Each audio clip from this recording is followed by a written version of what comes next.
آج میں آپ کے سامنے ایک کالم پیش کر رہی ہوں جو کہ میں نے رقص کے عالمی دن کے موقع پر لکھا تھا۔ رقص میں ہے سارا جہاں۔ رقص ایک مدار ہے جس میں حیات اور کائنات گھوم رہی ہے۔ کائنات کی دھڑکن میں موسیقی کی تاریں پیوست ہیں، انہی سے وہ سانس لیتی اور زندگی کا نظام متحرک رکھتی ہے۔ کائنات کی باریکیوں پر غور کریں تو اس کے خالق کی حکمت اور کاریگری حیران کر دیتی ہے۔ جب لوگ کائنات اور زندگی کی حقیقتوں کو فراموش کر کے مصنوعی زندگی گزارنا شروع کر دیتے ہیں تو پھر دنیا میں بہتری لانے والے بڑے ادارے اس کے لیے خاص دن متعین کر دیتے ہیں تاکہ لوگوں کے دھیان میں یہ بات ڈالی جا سکے کہ وہ جو کچھ نظر انداز کر رہے ہیں اس میں ان کی خوشی، اطمینان اور روحانی سرور پوشیدہ ہیں۔ اپریل کے آخری ہفتے یعنی 29 تاریخ کو ہر سال رقص کا عالمی دن منایا جاتا ہے، جس کی مناسبت سے اس کی افادیت کے حوالے سے بھی بات ہوتی ہے اور رقص کا عملی مظاہرہ بھی۔ پاکستان جیسے ملک میں لفظ رقص کے ساتھ بہت سی غلط فہمیاں بندھی ہوئی ہیں۔ ابھی تک ہم میں سے اکثریت رقص کے معنی و مفہوم اور انسانی شخصیت پر ہونے والے اس کے مثبت اثرات سے نابلد ہیں۔ ہم نے فلموں اور ڈراموں میں دکھائی جانے والی اوٹ پٹانگ حرکتوں کو رقص کا نام دے رکھا ہے، جس کی وجہ سے بھی لوگ اسے مکمل طور پر رد کر دیتے ہیں۔ رقص ذات کو ایک نقطے پر مرکوز کرنے کا نام ہے جس کی کئی اقسام ہیں۔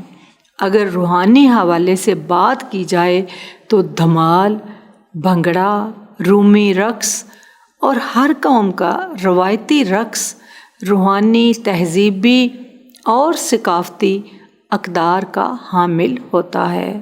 یہ انسان کی جمالیاتی تربیت کرتا ہے، اس کے من کے دریا میں شامل ہو جانے والی کثافت کو صاف کر کے انسانی روح کو روح مطلق سے روبرو کرنے کا نام ہے۔ دھرتی پر قدم سے ٹھوکر لگانا دراصل دھرتی کی دھڑکن سے جڑت پیدا کر کے اس کی طاقت کو خود میں بسا کر آسمان کی طرف اٹھنا اور آسمان کی کرنوں کو دھرتی میں جذب کرنا ہے۔ یوں انسان زمین اور آسمان کے درمیان رابطے کا ذریعہ بن جاتا ہے۔ رقص کرتے ہوئے وہ روشنی کی شعاعیں بن جاتا ہے جو دور تک سفر کرتی ہیں۔ رومی نے عالم سے عاشق بننے کے سفر میں ایک لوہار کے لوہا کوٹنے کی آواز میں الوہی ردم محسوس کیا تو ہاتھ اٹھا کر گول گھومنا شروع کر دیا۔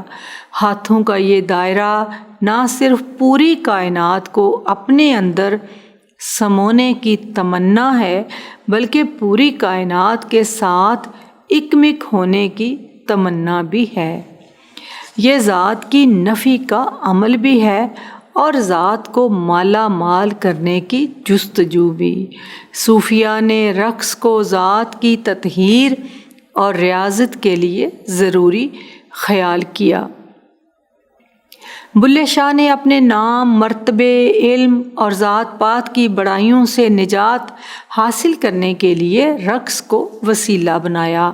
انہوں نے گھنگرو پہن کر صرف مرشد کو راضی نہیں کیا بلکہ اپنے تن من کے درمیان حائل دوری کو بھی ختم کیا۔ رقص مسلسل حرکت کا نام ہے۔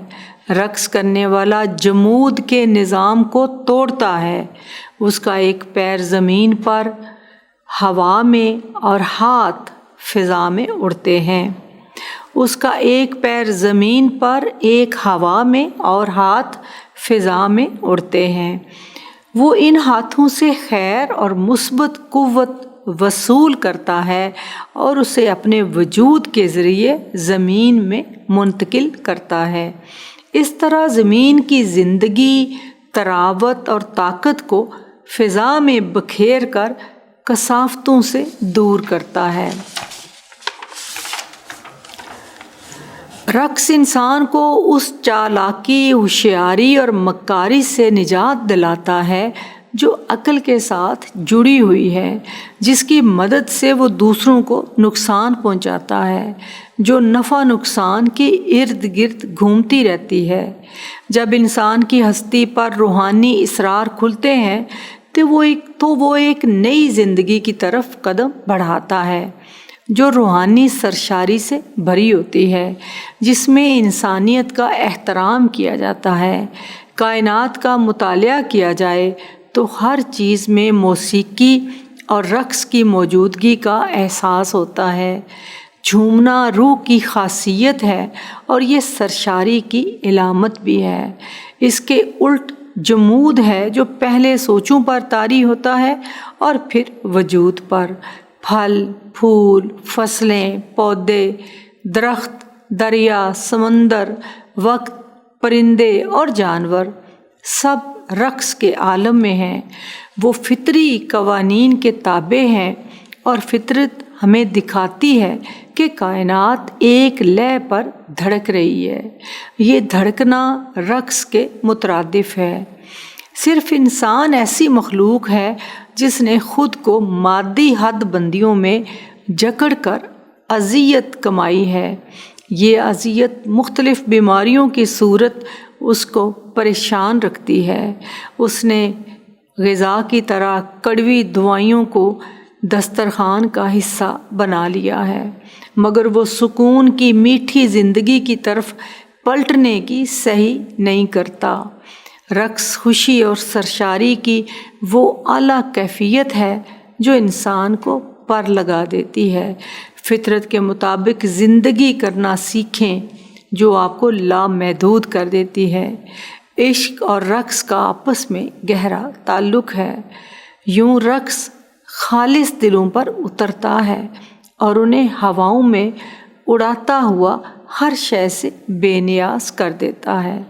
صرف محبوب کی صورت یاد رہتی ہے اور اس کی محبت عاشق کو تھیا تھیا نچا کر اس کی ذات کی تطہیر کرتی ہے۔ بلے شاہ نے کہا تھا، تیرے عشق نچایا کر کے تھیا تھیا۔